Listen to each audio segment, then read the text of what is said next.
If you followed us on our Round Britain Plus trip, then you'll know that we had a flooded anchor locker more than once. This is a quick look at how we fixed it.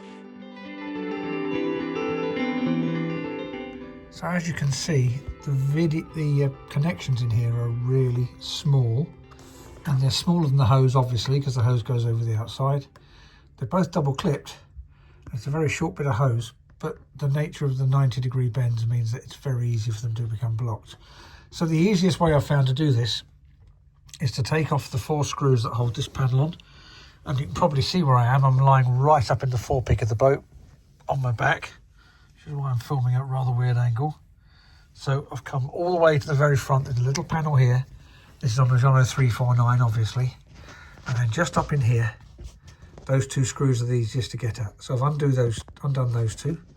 The other 2 are harder to get at. I'll take those off if I have to. But my plan is to clean out the hose and the inlet using that end, and then to clean out the outlet elbow by using the hole at the top of it. Because as you can see, I can get to that. If I put my hand around there, you can see I can actually move that out of the way. And then we can get to the top of that and clean that out. So I'm going to have a go at that and see how we get on. Well, as you can see, it's quite a tight space up there, so I'm going to just tell you about what I've done to fix it from a place where I can sit up and not get quite so hot. So the first thing you need when you have a boat really is a Pete. By a Pete, I mean Pete at Key West Chandler's. He's an absolute star. I went to see if he had a pipe cleaner, and he said, hang on a minute, I've just been given some tools from somebody who stopped boating. You can borrow this. And he lent me this amazing tool, which is basically, as you can see, a hand cranked pipe cleaner. I managed to get that up through the pipe and out in from each end, from the locker and from outside the hull. Give it a good clean out. There was nothing solid in there, just a little bit of silt and build up of mud, which was reducing the diameter enough to slow it right down. That's all it was. No big solids have got in there at all. So what I'm going to do now is take this back to Pete and thank him, and then go and get a mat from a hardware store that I can cut to shape for the anchor locker. Take all the chain and rode out of the locker, cut it to the shape of the locker and put it in the bottom, so that any muck and silt that gets on there again, I'll be able to lift it out with the mat and wash it off rather than letting it go down the drain. So I hope that's helpful. It certainly saved me a big problem. The other thing I'm going to do, which I'll show you in a minute, is sort the hatch out.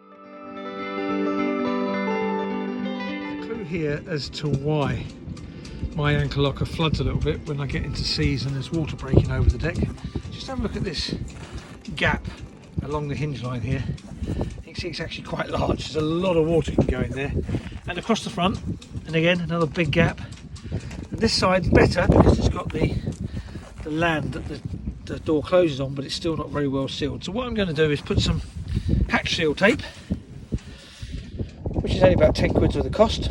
6mm thick this one and 19mm wide, with very strong glue on it, and I'm going to see if that will reduce the amount of water getting in there. Hopefully that edge sealed up. I haven't been able to put a bit across the front because the anchor chain's going to snub that, but I've put a piece on the cover, and along this side I've got some double D door seal that I'll use on the base, but I've got to give that a good clean off and dry that before I can use it. Over this side over here it was already clean and ready to go. Well, let's hope that putting less water in and also cleaning out the drain so that more water comes out means we won't get a repeat of the flooded locker. Well, as always, I hope you found that useful. Please click like, subscribe, hit that bell icon. These things really help with the algorithm. Come back soon.